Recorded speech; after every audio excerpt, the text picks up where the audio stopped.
YouTube. So I decided to keep my D90 body.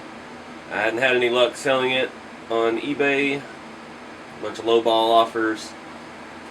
So decided I would go ahead and put this truck back together since I'm kind of down on my Land Cruiser right now.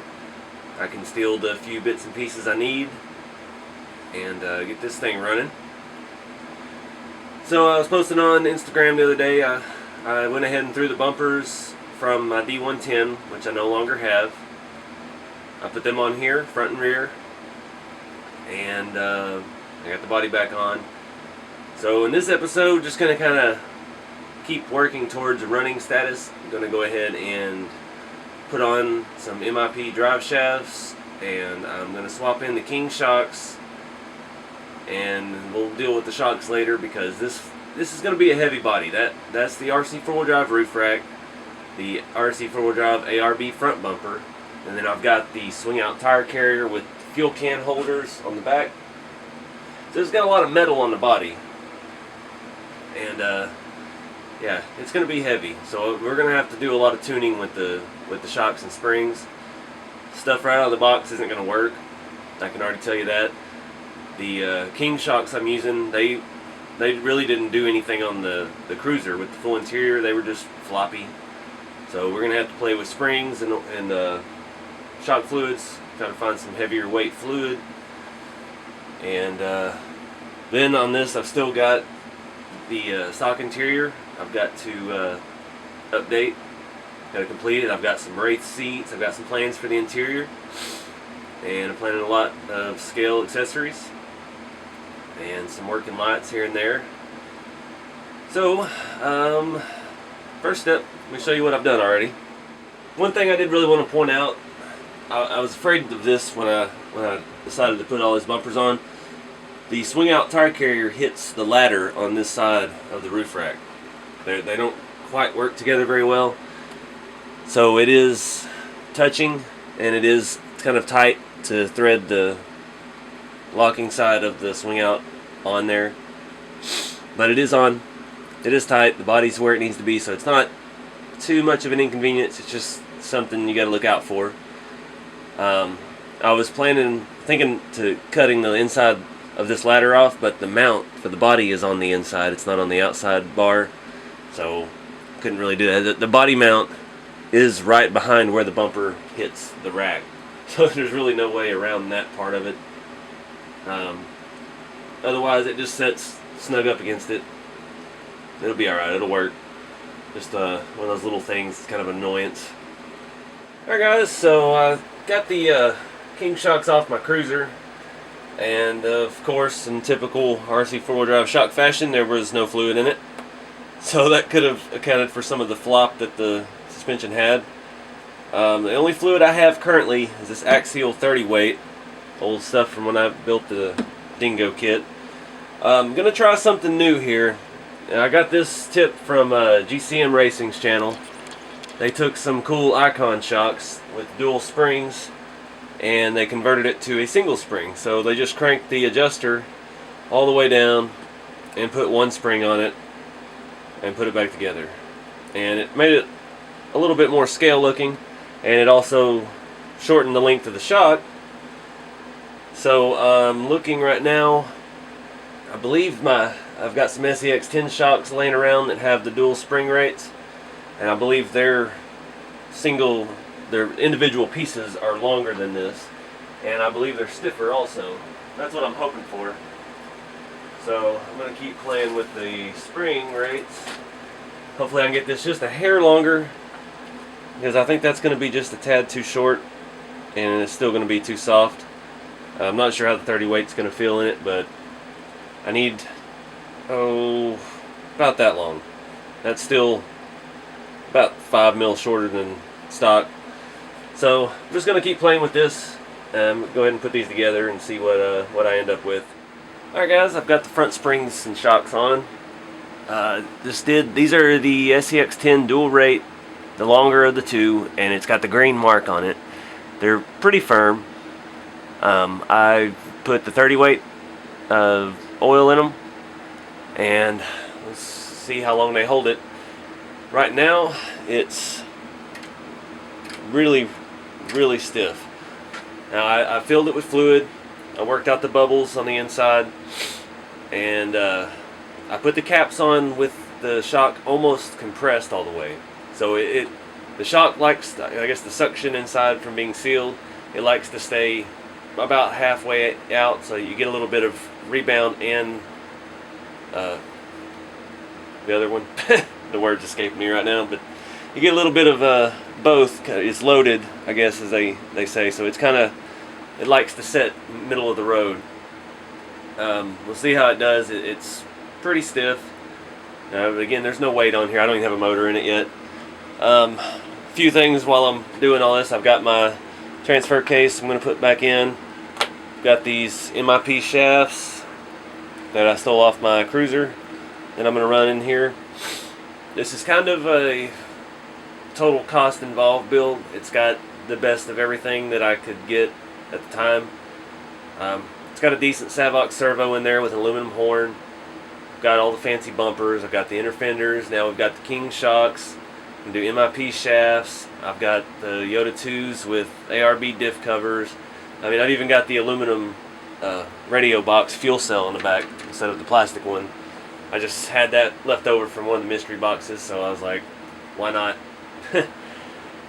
So, yep, I got to put the, I'm going to go ahead and do the drive shafts while I've got it apart, taking the rear shocks off now. I'm not exactly sure yet how I'm going to set up the back. I may just kind of go for the same thing. I've got to find some more of those axial springs, because that was the only two dual rate shocks that I saw laying around. So we may have to start stealing. But we'll figure it out and keep on going. Alright guys, so I'm putting the drive shafts back on. I wanted to show you a couple things. I really, the cruiser had been in some water, and you can see in here my MIP shaft, the joint is rusted a little bit. So I'm just trying to, do a little maintenance. I'm cleaning off the Allen bolts. They got this white residue on them, and I'm putting new Loctite. And I'm going to go ahead and add a little oil to the joints on the axle. I'm just trying to take care of stuff. That way it'll last. I mean, these drive shafts were over $50 for the set. I'm just going to use some of this Hobbs. This is a gun oil, lubricating oil. It's real fine. I'm just going to put a little drop in that joint, and we'll give it a spin. Might put a little bit on the other side. Just something to get in there. I'll flip it over and do the other end as well. But bashing is all in fun and good, but you got to take care of it. It's, if you treat it well, it'll last you a lot longer. That's kind of my motto with them, at least. But anyway, we'll get back to work. Alright guys, so I did the back a little different, mainly because I don't have any more of the smaller springs, but it's still the same idea. I'm still going from 2 to 1, and I still have the adjustable part, whatever you call it, the ring tightened all the way down to as far as it'll go. These springs are from a single stage axial shock. I'm not sure what the little color tab is on them because they have been cut, and I'd have no idea how many coils have been cut off of them. It's been a long time since I've messed with those, so that is what I've got right now. It's different. The front seems very firm and bouncy. The back is a lot softer and bouncy, but it's still a lot firmer than it was. These little scale coilovers that RC4wd drive kits come with, they're alright. I mean, this still feels like it has some oil in it. It's a very nice, smooth spring rate, but they just can't handle the weight. They're a smaller diameter, they're a little more scale looking, but they can't carry the weight that this body has with the roll bars and the bumpers and all this jazz, the interior stuff I haven't even got on it yet. So that's why these larger diameter coils can rebound a little more smoothly with all that weight. That's what I'm shooting for. I did, on the front shocks, I did put them in the bottom hole on the tower. There are 2 holes on the Gelande 2 towers. The rear shocks I put on the top hole just because the springs are taller, and I think it's going to set higher, so I brought them up a little bit, trying to keep it level. It looks like it's way too high, but once I throw that body on, once I get a motor and a battery, electronics in it, I think it's going to set back like it was looking at the start of the video. I don't know how it's going to perform. You just have to try and take it out and see how it does. So I'm going to button this thing back up and start looking at electronics, I guess. Alright guys, so I decided to steal all the electronics from the cruiser. I've got a Novak Eiger ESC and the TerraCrawl 55 turn motor. Not the best setup, but it's the best setup I have that's not in a rig right now. You know, lately I've become a big fan of the Holmes Hobby motors, and yeah, I've just been using the Axial AE2 ESCs, and that's just a winning setup, man. You just can't go wrong with that. But yeah, I have this. I paid big bucks for this setup back in the day, so that's what I'm going to use. I'm trying to figure out, I've got the motor installed, I'm trying to figure out where I want to put my receiver and my ESC. Luckily this is a very small ESC.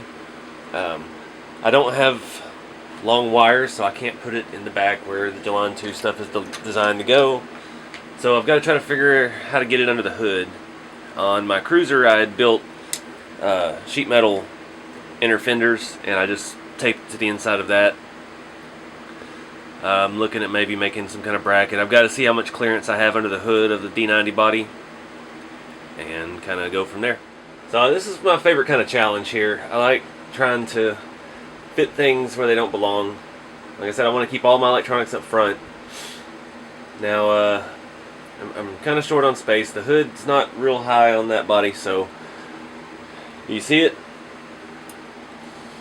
How about now? My plan is, since this is such a small ESC, I'm going to mount it on this little plate I made and mount it to the motor mount. That puts my motor wires in the right direction, my battery connector in the right direction, and everything else can reach and still clear the gear and the motor. I'm just going to tape it all up now, tie it all up. Alright guys, got all the electronics in. I was waiting on a battery to charge. I just realized it's already dark out, so won't be driving it today. Let's see. Yeah, I guess the next step is to throw the body on, see how the suspension looks, see if I need to adjust any of it a little bit. Might have to crank the back a little bit, I don't know. Once that weight's on there, it may sit just right. It sets up a little bit higher right now. I was going to give you a little bit better look at my ESC mount here. It's pretty simple. Just a piece of sheet metal.